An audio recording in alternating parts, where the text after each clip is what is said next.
ये कौन है और आप शादी के जोड़े में इसके साथ यहाँ क्या कर रही हो? नए साल पर एक और सौतन? एक और सौतन? ये क्या है? इनकी 2 और पत्नियां और तीसरी पत्नी मैं हूँ। ये सब क्या है? अरे मुझे बोलने का मौका तो दो। अरे आप तो चुप ही रहो। नए साल पर नई सौतन ले आए। ये क्या था? नए साल पर नई सौतन? राहुल की पहले से 2 शादी भी हो रखी हैं क्या? राहुल की ऐसी अनोखी कहानी जानने के लिए हम कहानी में थोड़ा समय पीछे चलते हैं और कहानी को थोड़ा और टटोलते हैं। भारती अपने पति और सास के साथ रहती है। ऐसे एक दिन भारती घर में खाना बना रही होती है कि तभी राहुल आता है। अरे भारती, आज खाने में क्या बनाया है?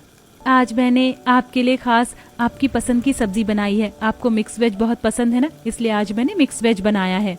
सच में भारती, तुम्हारे हाथ का खाना खाने में तो बहुत स्वाद होता है। जितना खा लो मन ही नहीं भरता। मुझे पता है आपको मेरे हाथ का खाना बहुत पसंद है, इसीलिए मैं भी हर रोज यही कोशिश करती हूँ कि हर रोज कुछ अलग अलग और अच्छा बना कर दूँ आपको।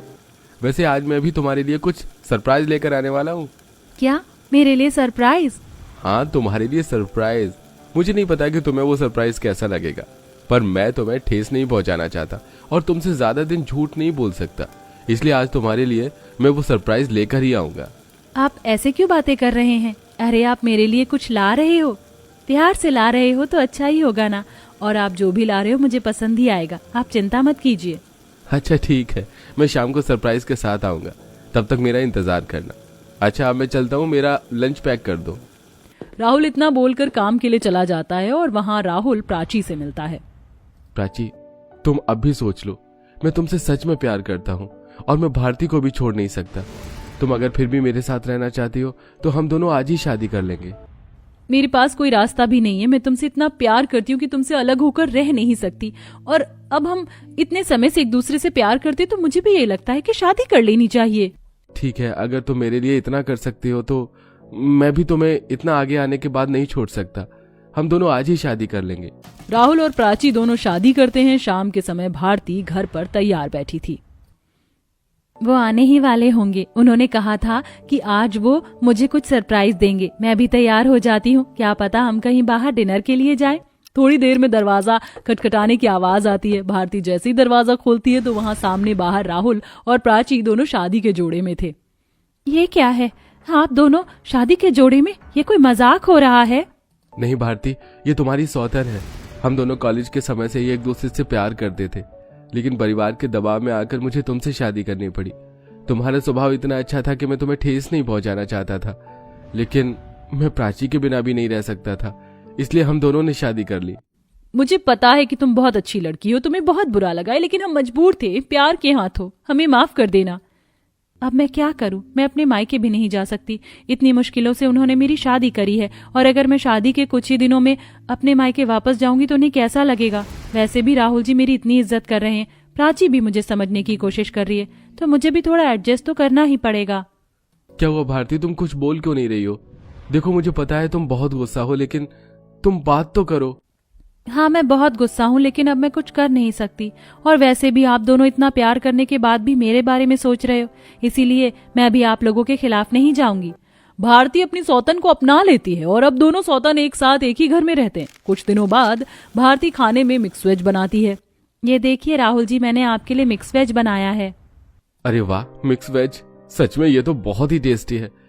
तुम जब भी बनाती हो ना, हमेशा मेरा तो तुम्हारे लिए प्यार और बढ़ जाता है। अच्छा जी, और मेरे लिए प्यार कब बढ़ता है?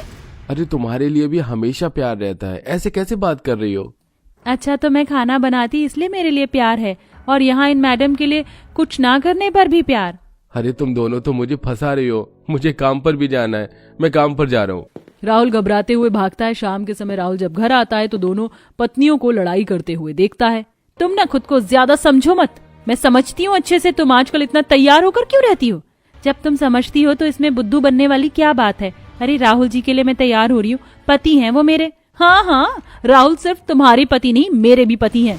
दोनों को लड़ाई करता हुआ देख राहुल अपनी माँ से कहता है, माँ, ये सब क्या हो रहा है? ये सब तेरा ही किया हुआ है। अरे घर में जब एक पत्नी आती है ना तो वो घर की लक्ष्मी कहलाती है, लेकिन वही जब सौतन भी आ जाती है तो वो घर का कलेश कहलाती है। कहीं मैंने दो शादी करके गलती तो नहीं करी? गलती तो कर दी, लेकिन अब गलती को गलती मत समझ और उसे अपनी जिंदगी समझकर सुधार। ऐसे ही अब राहुल की दोनों पत्नियों के साथ जिंदगी कट रही थी। कुछ दिनों बाद राहुल भारती के लिए एक बहुत सुंदर साड़ी लाता है। ये देखो भारती, मैं तुम्हारे लिए कितनी सुंदर साड़ी लाया हूँ। तुम कल कह रही थी ना कि तुम्हें शादी में जाना है, तुम्हारे पास कोई साड़ी भी नहीं है इसीलिए मैं तुम्हारे लिए खास ये नई साड़ी लाया हूँ। अच्छा जी, मुझे तो शादी में जाना है। भारती दीदी क्या अकेले शादी में जाएंगी? मेरे लिए साड़ी लाए हो कि नहीं? तुम्हारे पास तो पहले ही इतने सारे कपड़े हैं, तुम उनमें से ही कोई ड्रेस पहन लो ना। क्या राहुल जी, आप तो जानते ही है ना प्राची को, उसे हर रोज नए कपड़े चाहिए होते हैं और फिर भी कम लगते हैं। कोई बात नहीं, आप इसके लिए भी ले आना। वाह वाह, जब देखो राहुल के आगे तो तुम इतनी भोली बनती हो, राहुल की पीठ पीछे माता निकल आती है तुम्हारी। मुझे भी चाहिए नई साड़ी। अरे ठीक है भाई, दोनों गुस्सा मत करो, मैं ले आऊंगा तुम्हारे लिए भी। अब जब दोबारा से साड़ी देने जाओगे ही तो एक काम करना, मेरे लिए कान के भी ले आना। वो क्या है ना, आपकी पसंद बहुत अच्छी है, आप जो भी लाओगे वो अच्छा ही लगेगा। अब लड़ाई तो होनी ही थी। दो सौतन एक ही घर में जो रह रही थी, नया साल आने वाला था और दोनों सौतन की नोकझोंक भी होती रहती है। देख लेना, अगर तुम दोनों मुझे ऐसे ही परेशान करती रही ना तो मैं नए साल में एक और नई सौतन ले आऊंगा, फिर कोई मुझे कुछ मत कहना। भारती दीदी तो भोली निकली, उन्होंने आपको कुछ कहा नहीं, लेकिन मुझे भोली मत समझना। मैं आपको और उस दूसरी लड़की को ऐसा सबक सिखाऊंगी कि दोनों ही कुछ बोलने के लायक नहीं रहोगे। मुझे कुछ बोलना ही नहीं है, तुम दोनों ही मेरे सिर पर बस तांडव करती रहती हो। नया साल आने वाला है, मैं तुम दोनों के लिए नए कपड़े लाऊंगा और हाँ, उस दिन पार्टी भी करेंगे। अब ध्यान रहे, मुझे कोई सरप्राइज नहीं चाहिए, कहीं नए साल पर फिर आप कोई सरप्राइज के नाम पर नई सौतन ले आए। अब अच्छा नहीं होगा आपके लिए, ध्यान रखना। ऐसे ही कई दिन निकल जाते हैं। नए साल से एक दिन पहले दोनों सौतन में फिर झगड़ा होने लगता है। तुमसे मैंने कहा था ना कि खाना मैं बनाऊंगी, तुम्हें बस घर ही सजाना है। तुमने फिर खाना क्यों मंगवा लिया बाहर से? क्योंकि तुम्हारे हाथ का खाना मुझे कुछ अच्छा नहीं लगता है, इसलिए मैंने बाहर से खाना मंगवा दिया। तो अब घर भी तुम ही सजा देना। तुम सजाओगी नहीं, तुम। दोनों की आवाज से वहां राहुल आ जाता है। अरे बस करो, जब देखो लड़ाई। नए साल पर देखना, अच्छा सरप्राइज मिलेगा दोनों को। राहुल इतना बोलकर चले जाता है और अब आखिरकार नया साल आ जाता है और दरवाजे पर राहुल नई सौतन के साथ था। अब बहुत हो गया, अब बात नहीं होगी, मुक्कालात होगी। आप फिर नई सौतन ले आए नए साल पर, आपको नहीं छोड़ने वाली मैं। छोड़ने वाली तो मैं भी नहीं हूँ। आज राहुल तुम्हारा नया साल तो हम मनाएंगे, रुको तुम। राहुल को एक तरफ से भारती पकड़ती और दूसरी तरफ से प्राची। तभी निधि चिल्लाती है, अरे नहीं नहीं, कुछ मत करो। नए साल पर राहुल कोई नई सौतन लेकर नहीं आया है, ये बस प्रैंक है। क्या प्रैंक? हाँ प्रैंक। तुम दोनों भले ही लड़ाई करो, पर मैंने जो पहले ही गलत किया उस पर और गलत तो नहीं कर सकता हूँ ना। मैं बस नए साल पर तुम दोनों के साथ नई सौतन पर प्रैंक कर रहा था। निधि पार्टी के लिए आई है अपने पति के साथ। सब लोग हंसने लग जाते हैं और फिर सब एक साथ नए साल को मनाते हैं।